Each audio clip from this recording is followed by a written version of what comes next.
We're on Doomberg. Battery prices are falling again as raw material costs drop. Bloomberg NEF breaks down the biggest annual drop in its lithium-ion battery price survey since 2018.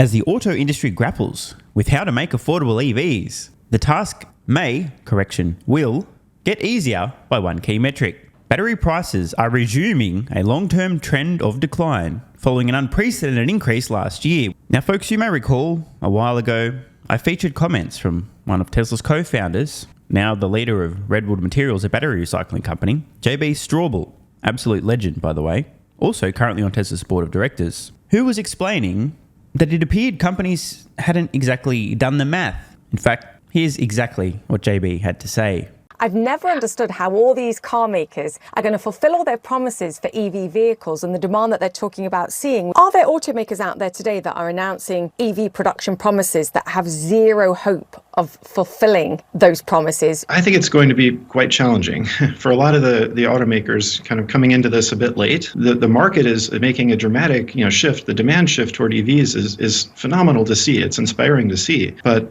securing enough supply of both batteries and all the components that go into them is going to be quite challenging. I think we may see a version of the semiconductor shortage, kind of a 2.0 version of that coming in a few years as so many new automakers ramp up their EV production. I still am amazed though at how much skepticism there was. Even after delivering those, I imagined that people would see this and they'd say, oh, okay, clearly this is the future. This is all going to work. All the car companies are going to copy this immediately. Yeah. And, we'll have to go really fast, figure out how we can carve out a niche.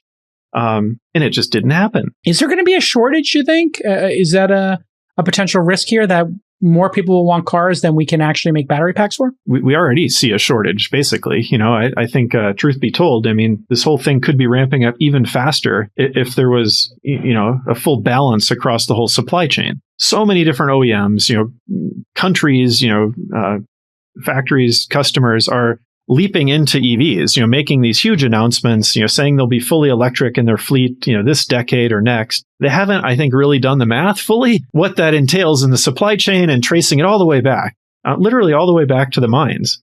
You need to do that or else, it's not you haven't really fully solved it. And, it has the feeling to me of kind of a giant overbooked flight. All these people are like, oh, this is great. Like, we're going to go to that new place. We all want to go there. It looks great. Sweet. Yeah. Let's all get on the plane and go. And, everybody's saying they want to go there at the same time. Right. Meanwhile, we have to sort of build the planes to get there. We have to, figure out how to, sequence everyone. I do think, we're going to have a really painful time of it. And believe it or not, the pain has only just begun. Automotive companies across the world today are still making audacious claims about their future plans in terms of electric vehicles produced and sold, which are still way too low, at least if they want to remain in business, meaning there could be more pain to come. The good news is, however, it's not just raw materials that impact the cost of batteries. Manufacturing techniques for the actual cells, how they're assembled into packs, this all counts. According to Bloomberg NEF's annual lithium-ion battery price survey, average pack prices fell to $139 per kilowatt hour this year, a 14% drop from 161 kilowatt hours in 2022. This is the largest decline observed in our survey since 2018. However, the story behind this price decline is somewhat different than past years. This is true. So let's have a look. Visually, battery prices over time. These are volume-weighted averages in real 2023 dollars. In other words, these are inflation-adjusted figures. And to be clear, these staggering cost declines were entirely predictable. Shout out to the man himself, Tony Seba, who made long-term predictions that have been stunningly accurate and were entirely ignored by companies who will now pay the ultimate price of ceasing to exist a few years from now. Back in 2010, we were looking at $1,391 per kilowatt hour.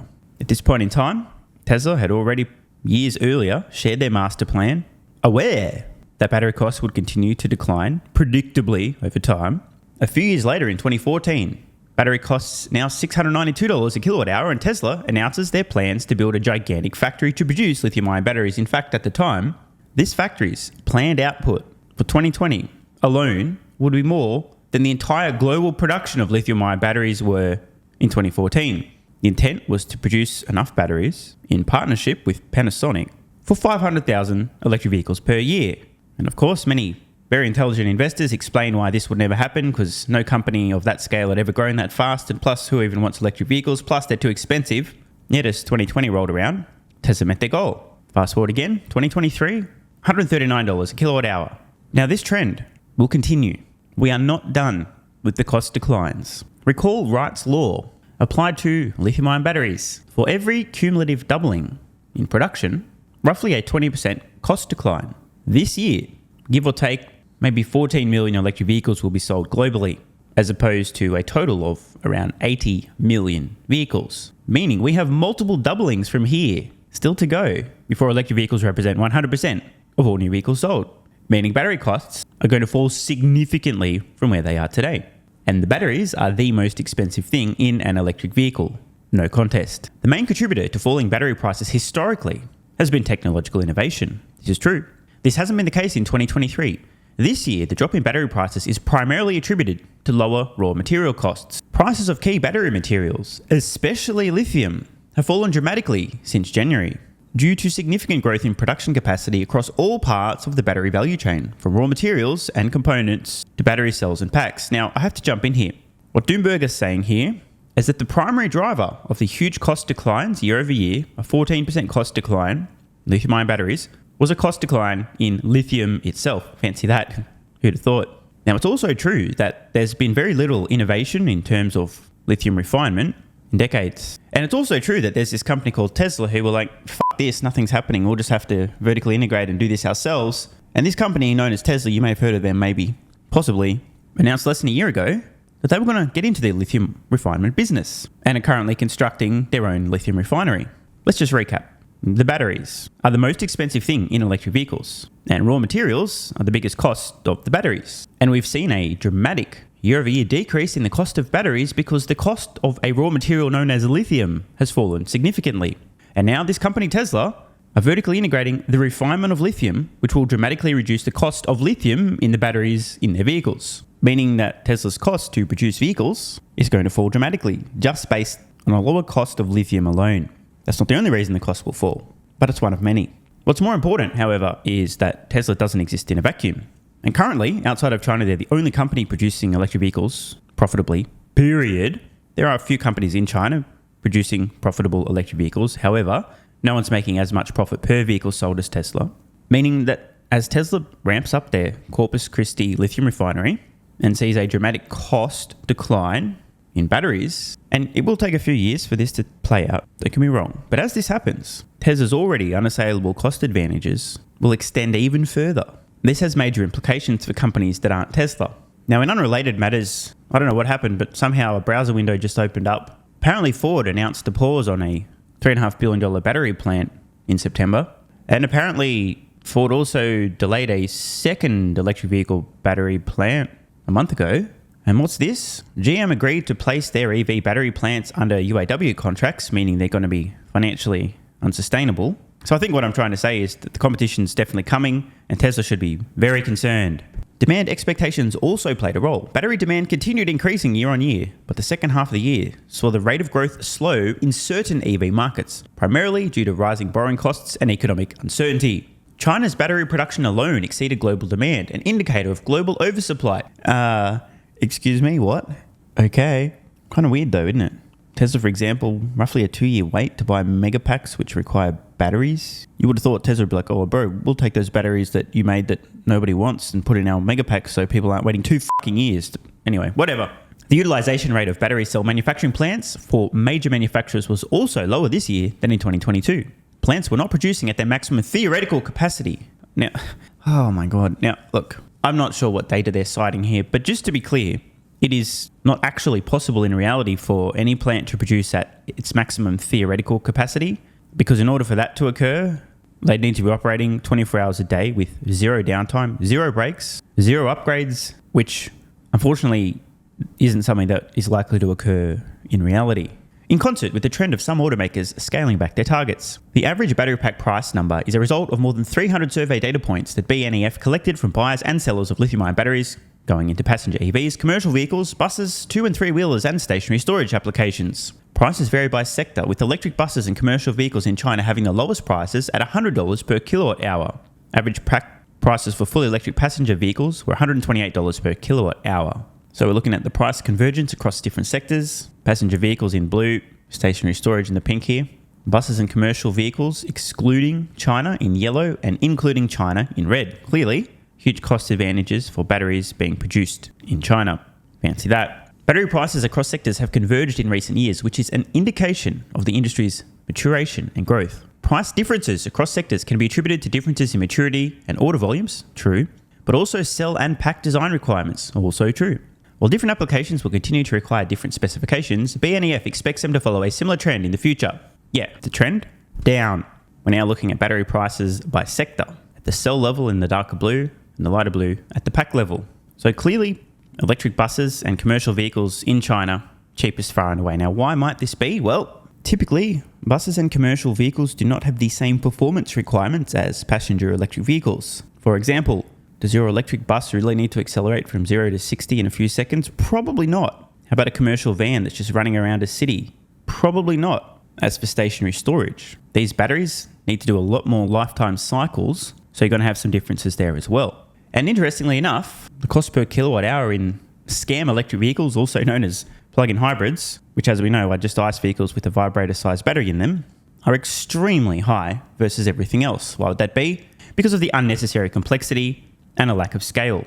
If ever you needed more evidence that hybrid vehicles are going the way of the ICE vehicle, wait, they're the same thing. It's this. They just don't make any economic sense. The big question, as always, is what happens next. BNEF's energy storage team expects prices to closely follow the trajectory of raw material prices. Now, I'm going to jump in here and say, fact check, no. Certainly, there will be a correlation, but battery costs will actually fall at a faster rate than raw materials because it's not just raw material prices that will continue to come down.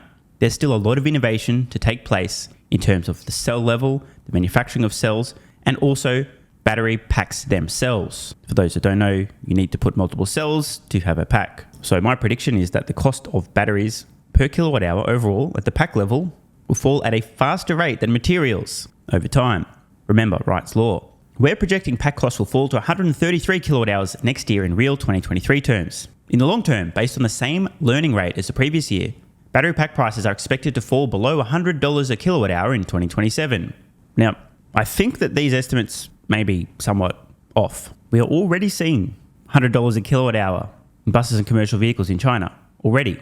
Obviously, this isn't the average. But if that price point has already been achieved in 2023, despite a temporary surge in material costs that still hasn't fully passed through and come back to reality, I think the experts at BNEF may be a little embarrassed by their bearish predictions. The $100 per kilowatt hour figure has often been cited as a benchmark for where EVs reach price parity with internal combustion engine vehicles. While it's a useful reference, the reality around price parity is more complicated. It's better to think of price parity points as a range that varies by region and vehicle segment. Some segments are arguably already at price parity, while others will require much lower prices still. So, in truth, every segment that Tesla has a vehicle in, already at price parity. You can buy Tesla vehicles today cheaper than the average new vehicle price in the United States. And if you look by category, SUV, sedan, and so on, the same is true. But it's definitely fair to say there are some segments today where no product exists, basically because Tesla hasn't made one yet, that is at price parity with an equivalent ICE vehicle. City cars in China, for example, have already crossed the threshold, while pickup trucks in the US are proving more difficult because they rely on large batteries. And again, also because Tesla has not yet released the Cybertruck. And here's the kicker, folks. It's also worth noting that the $100 per kilowatt hour figure is a nominal figure that's been used for over a decade. Over that period, the price of making an internal combustion engine vehicle has risen dramatically. Did you know that? Now, why is this happening? 2 reasons, maybe even 3. 1, ICE vehicles are a mature technology, been around for over a century. A lot of the innovation, in fact, I'd say 99.6942% of all the innovation that will occur in manufacturing ICE vehicles has already taken place. In short, there's very little additional room for improvement.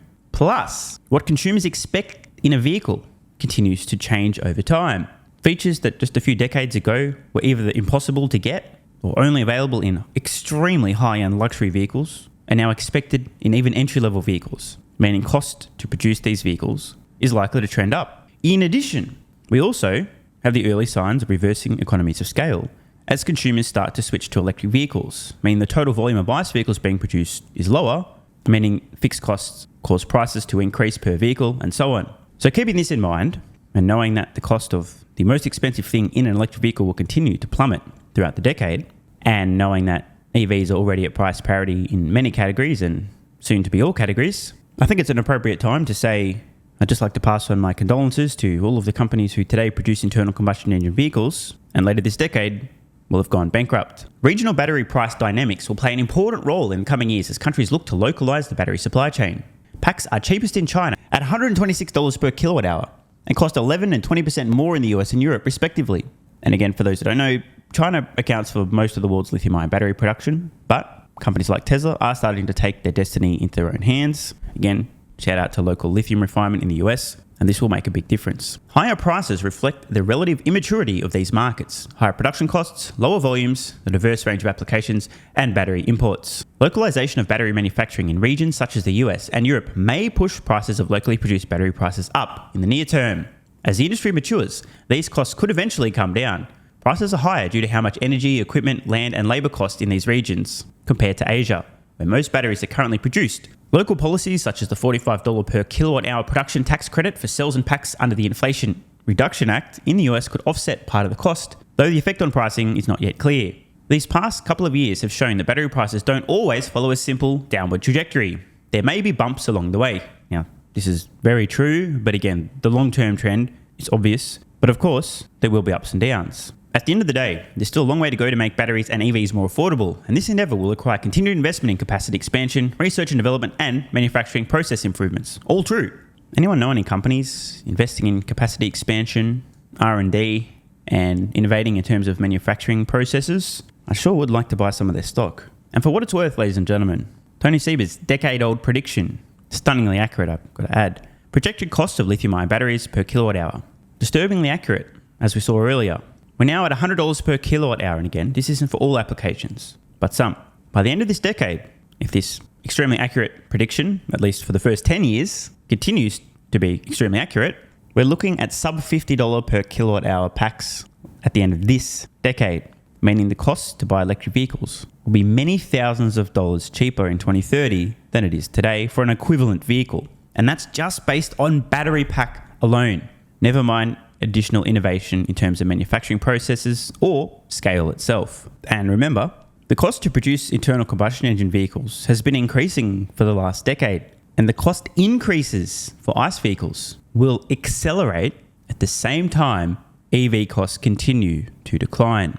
In short, the further into the future, the more significant the brain damage required for consumers to still decide it's better for me to purchase an ICE vehicle than it is an electric vehicle. Today, this isn't universally true. There are some categories in which you cannot find a compelling, well-priced electric vehicle at price parity. And a lot of consumers don't know how to use a calculator and or a brain and look at the total cost of ownership, lack of maintenance, etc. and realize, oh, even if the sticker price is more, it's actually going to be cheaper over the lifetime of ownership. But a few years from now, when the sticker price is significantly cheaper than an ICE vehicle, and so too the cost to own and operate significantly cheaper, you're going to have to be pretty dumb to buy the more expensive to own, more expensive to buy, inferior performance, worse for the environment, less safe ICE vehicle. A few years after that, the severity of the brain damage required to still think it makes more sense to buy the ICE vehicle over the even cheaper, even higher performance, even more technologically advanced EV is going to increase exponentially. Now don't get me wrong, the bell curve is real, has a long tail, but we're fast approaching the point where just about everybody will see an electric vehicle as a no-brainer. Want more content? Early access? A bunch of perks? Click the links in the pinned comment. AG1 has given me a massive, meaningful boost in energy, allowing me to do a lot more every day, including using my brain more and using my body more. I highly recommend you guys and girls check it out. It's an excellent way to fill in nutritional gaps. It's got 75 high-quality vitamins, minerals, and whole food source nutrients, plus prebiotics and probiotics and digestive enzymes and adaptogens to help you deal with stress. Plus, if you click the link in the pinned comment or head to drinkag1.com/SMR, you can get yourself a 1-year free supply of vitamin D3 and K2. But don't take my word for it. Here's what some of you guys and girls have to say. AG1 has changed my life. I was, as you described, treating myself like a circus, ate like trash, rarely exercised, used alcohol as a stress crutch, cannabis also. AG1 is what gave me the kick in the ass, got me back to the gym, motivated me to do more for myself, family, my business, etc. Keep doing what you do. Now, I know there's some skeptics, the same kind of people who think Elon Musk is a fraud, reading this going, what do you thought? There's no way that's possible, bro. It must be a placebo effect. Believe it or not, this is a recurring theme. If you give your body everything it needs to feel and perform its best, including having a lot more energy, you'll need ways to use that energy. For me personally, that includes more exercise, moving my body more social activity, and more cognitively demanding tasks, including producing a fuck ton of exclusive content over on Twitter and on Patreon, plus my daily YouTube uploads. The proof's in the pudding. On to another testimonial from a viewer of this channel. SMR, you asked me to provide feedback on AG1. Here it is. It has helped with mental acuity, stamina, and intestinal waste management. Can't read between the lines. It certainly helps with regularity and digestion. That's what the digestive enzymes are for. It has also dramatically reduced my cravings for sugar. You guys need to stop eating sugar. It's fucking poison. I'm 50, 5'9", and overweight, aka a fat motherfucker. I think that's a technical term for overweight, isn't it? Is it fat motherfucker or obese? I can't remember. I average 100 hours a week in the West Texas oil fields as a safety supervisor. Jesus Christ, dude. No wonder you're struggling to keep your weight under control. 100 hours a week. Brutal. It has helped me lose weight. It is not an appetite suppressant. It can help fat people suppress cravings, and motivation to be healthier is critical for changing your diet. Love you, brother. Again, this is a great point, and something people really don't seem to grasp. If you have more energy, everything becomes easier. It's like turning on easy mode for life. A few years ago, before I was taking AG1, my health was trash. I was struggling to get through the day, had afternoon fatigue. The last thing I wanted to do was either use my brain or move my body. Didn't have the energy. Now, my biggest struggle every day is figuring out ways to use that energy. I'm exercising way more, doing a lot more with my friends and family, and of course, my work output has increased substantially. And you can fact check me. Check out the average length of my videos I was posting to YouTube 3 years ago. Need I say more? And one final testimonial. Love this one. Okay, here's the deal for me with this AG1 shit. I'm 41 years old and not the type to eat, drink, smoke, or sleep healthy, so I was skeptical. That being said, here's what I experienced. Day 1, meh. Day 2, afternoon fatigue was about 45 minutes late. Day 3, 0 afternoon fatigue. Day 4, 0 afternoon fatigue plus extra energy. Day 5, again, 0 afternoon fatigue plus energy. Wondering, what the fuck, really? See, this is the thing, right? The results for many people are just almost too good to be true. This is the same experience I had. My afternoon fatigue just vanished out of nowhere. I'm like, wait, what the fuck? Why am I not tired in the afternoons anymore? Surely, it's not that AG1, is it? Turns out it was. Day 6 and 7, same thing. Day 8, same thing. Plus, I had the want to get things done around the house that I normally would slack off and not get done. Again, the point, extra energy, you'll need to use it. You'll find ways to use it. Day 9, 10, and 11, and today is day 12.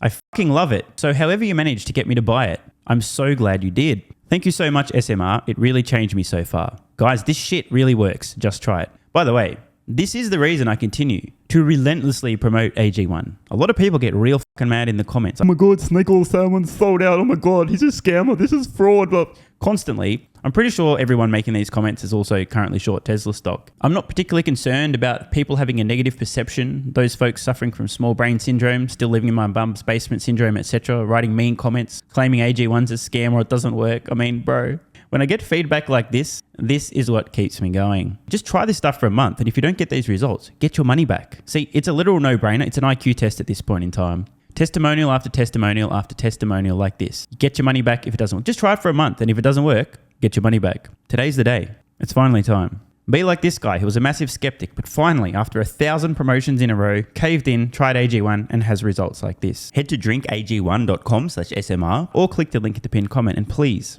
let me know how you're feeling in a few weeks' time. Now, if you'll excuse me, time to put my extra energy to good use. I'll be recording some more exclusive content for Patreon and my Twitter subscribers. So click the links in the pinned comment. See you over on Twitter and or Patreon, and don't forget to grab your AG1. Love ya.